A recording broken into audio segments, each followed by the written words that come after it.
Goumin TV, aidez-moi s'il vous plaît.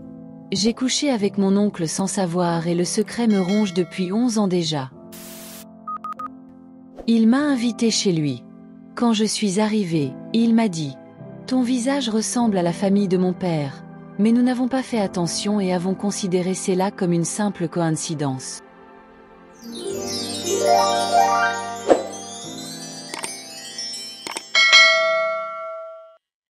Goumin TV, aidez-moi s'il vous plaît.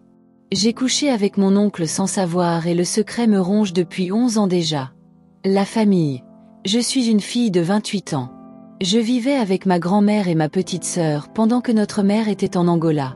Arrivé en 2014, un cousin à ma mère est venu du village. Il était venu pour continuer l'université en ville. Ma grand-mère, c'est sa tante. Il est arrivé en ville au mois de novembre. Pendant la fête du Nouvel An, il a appelé sa tante, ma grand-mère, pour dire qu'il aimerait passer la fête chez nous, histoire de faire connaissance avec ses nièces, moi et ma petite sœur. Ma grand-mère m'a dit « Va récupérer ton oncle. Il ne connaît pas bien l'adresse, il s'est perdu. » Arrivé à l'endroit, mon téléphone s'est éteint. J'ai couru dans un cabinet de la place pour charger un peu le téléphone. Là-bas, j'ai fait connaissance avec un charmant garçon. Il m'a dit qu'il n'avait plus de batterie. Il voulait juste avoir 10% puis rentrer. Après 10 minutes, il est parti. Le numéro et le nom que ma grand-mère m'avait donné pour le retrouver, c'était Orange. Mais lui, il m'a donné un autre numéro, et son deuxième nom, puisqu'il en a deux. Après son départ, j'ai appelé le numéro que ma grand-mère m'avait donné.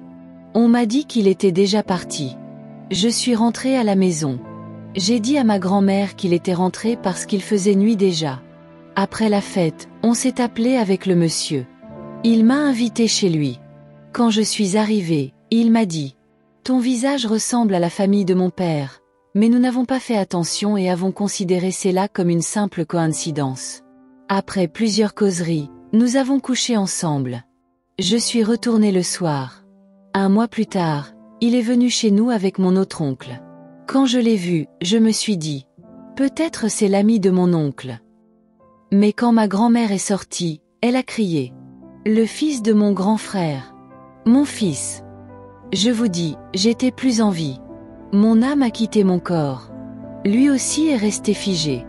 On se regardait. Il a vu que je n'étais pas à l'aise. Il m'a écrit « Calme-toi, on va se parler après. » Ils ont même passé la nuit chez nous.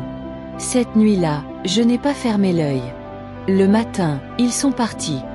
Dans la journée, il m'a invité dans un restaurant. Nous avons pleuré. Il m'a dit « Vu que nous l'avons fait qu'une seule fois, cela n'aura aucun impact.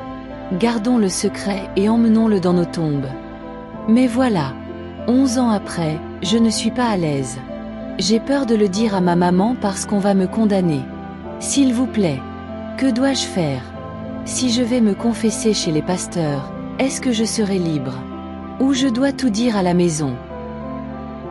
Alors les amis, c'était Goumin TV et comme vous l'avez sûrement constaté, ici on parle de déception amoureuse et des histoires de couple. Si tu es nouveau sur la chaîne, je t'invite à t'abonner et surtout d'activer la cloche de notification pour ne manquer aucune des prochaines publications. On publie 2 histoires par semaine le lundi et le jeudi ici même sur YouTube à partir de 20 h. Et on a également une session en direct sur TikTok tous les samedis à partir de 20 h où les gens viennent raconter leurs histoires en direct. Alors si toi également tu as une histoire que tu souhaites partager, que ce soit la tienne ou celle d'une personne que tu connais, envoie-la en note vocale au numéro WhatsApp qui s'affiche à l'écran et on va la jouer ici sur YouTube, sur Facebook et sur TikTok. Et pour ceux d'entre vous qui aimeraient que leurs histoires soient diffusées de manière anonyme, ne vous inquiétez surtout pas, vous n'avez qu'à le préciser avant et votre voix sera modifiée de sorte que personne ne puisse vous identifier à travers elle. Et surtout les amis, de grâce, laissez toujours un commentaire et un pouce bleu à la fin de l'histoire car ça permet d'encourager les narrateurs mais également de référencer la chaîne et de faire grandir la communauté. Alors, c'est la fin de cet épisode. Si vous avez aimé, laissez simplement un petit pouce bleu et donnez votre avis en commentaire car bien évidemment, votre avis compte énormément.